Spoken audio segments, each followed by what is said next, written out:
Lord Jesus Christ. Today we're going to be talking about something that happened to me during the process of converting from Protestant to Catholic that really sealed the deal for me.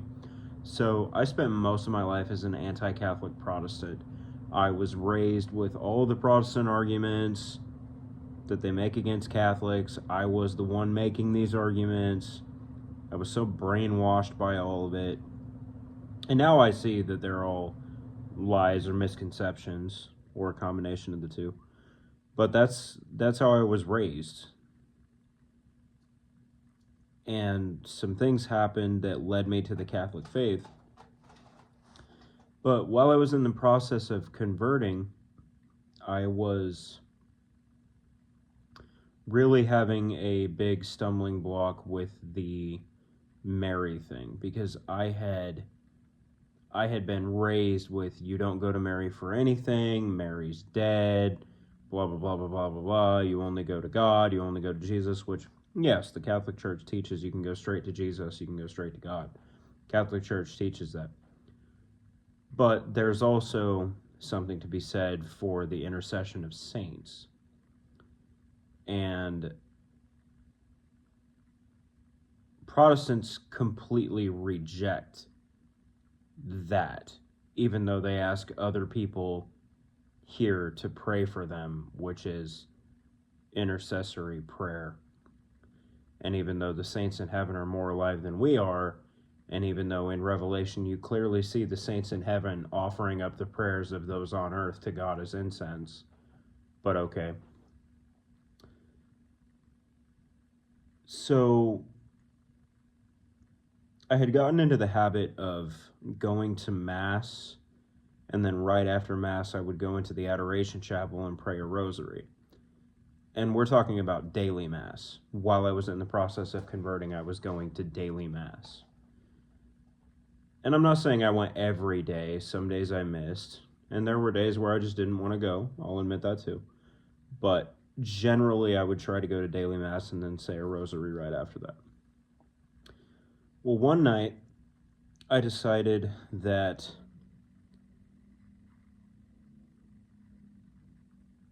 I needed something more. I needed a push to really get me to do this. I needed something to bring me comfort in doing this, because I was still having Protestant doubts. No matter how much I learned about the Catholic faith and how much I learned that the Protestant arguments were wrong, I still had doubts from a lifetime of being an anti-Catholic. So one night I decided to, instead of praying a single rosary, I decided to pray the full Psalter. So it was all the mysteries. And I was in that chapel for quite a bit longer than I normally would have been back then. So as I'm praying the Psalter, which is all the mysteries of the rosary, so it's several rosaries put together, I found myself meditating really heavily on the Via Dolorosa. So Jesus carrying the cross. And the way I was kneeling, my knees were starting to hurt. And I was just uniting that, like almost subconsciously uniting that to the pain Jesus felt in his knees when he fell down carrying the cross. And then from the way I was kneeling, I also started feeling a pain in my shoulder. And it was just really, really heavily united to the pain that Jesus must have felt carrying the cross. The shoulder wound of Jesus. Now, I'm not saying it was stigmata or anything like that. I'm not saying that. I'm just saying the pain that I was feeling was like subconsciously uniting to that. And as I was meditating on this, it seemed so real. It's hard to explain. It just seemed so real. And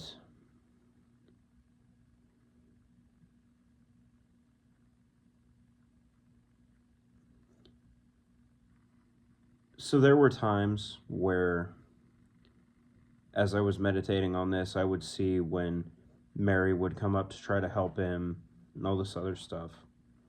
And it all seemed real. And it was a very powerful experience. So as I was praying the Psalter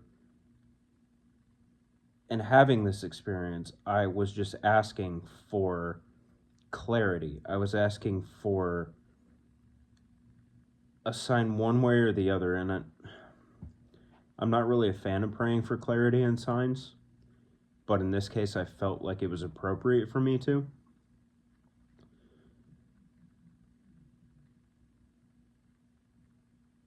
And as I finished the Psalter, I put my rosary away, and I was getting ready to get up, and then I just had this intense feeling that I need to just close my eyes and keep praying. And so I did.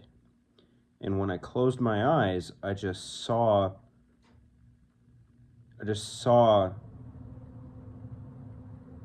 Mary standing there. Now, I'm not saying she was standing in front of me in the chapel or anything like that, but this is when I closed my eyes. I just saw her standing there. And it was so real.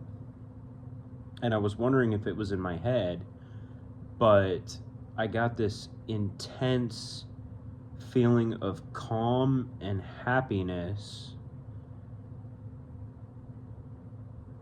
And I can't think of anything really in my life that's ever compared to that before. It was just intense.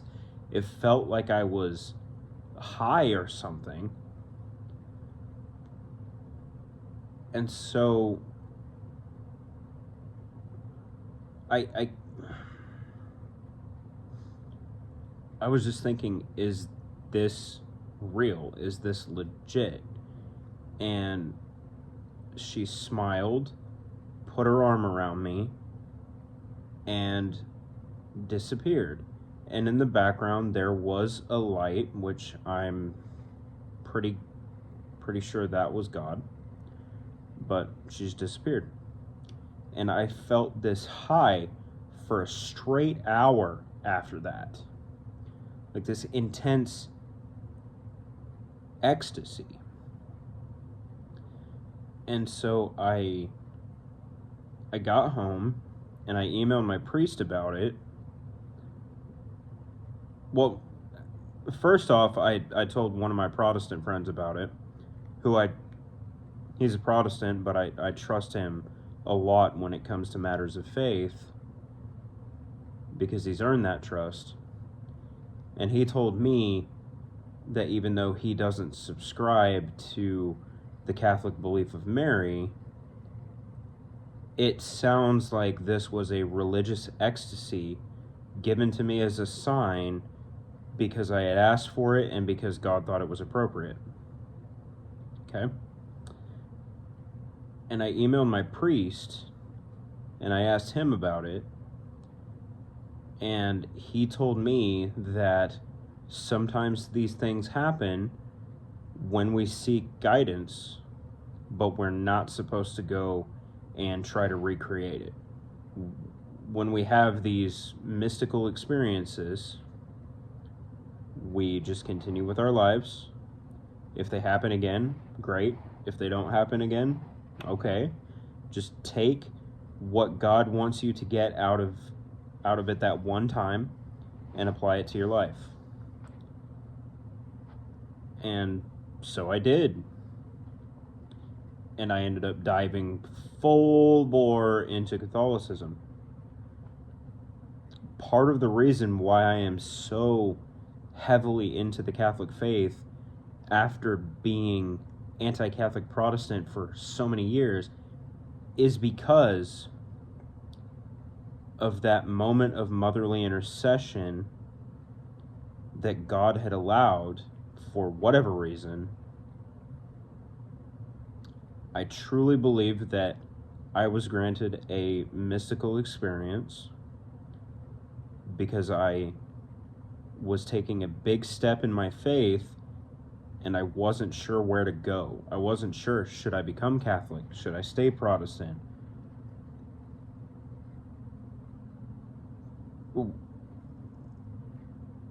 What's going on? Because when I was a Protestant, I fell into the non-denominational trap of just not even going to church at all.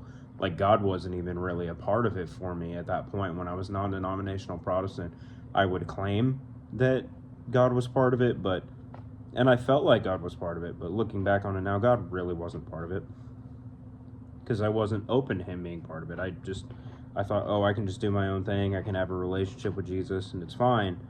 But in reality, there was barely any relationship with Jesus going on.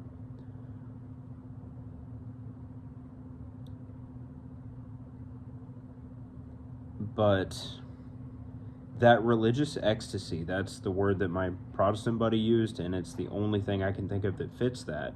Maybe there's a better word for it, I don't know. Leave it in the comments section if you got one. But that is what really made me believe that this was legitimate and was not a product of my imagination. Because I don't think any product of my imagination could have given me that feeling for a straight hour that I had after that. It was like glowing. And that's the only way I can describe it. And I don't know if I'll ever feel that feeling again. But ever since then, I have dived heavily into this faith, and it really reignited my trust in Jesus.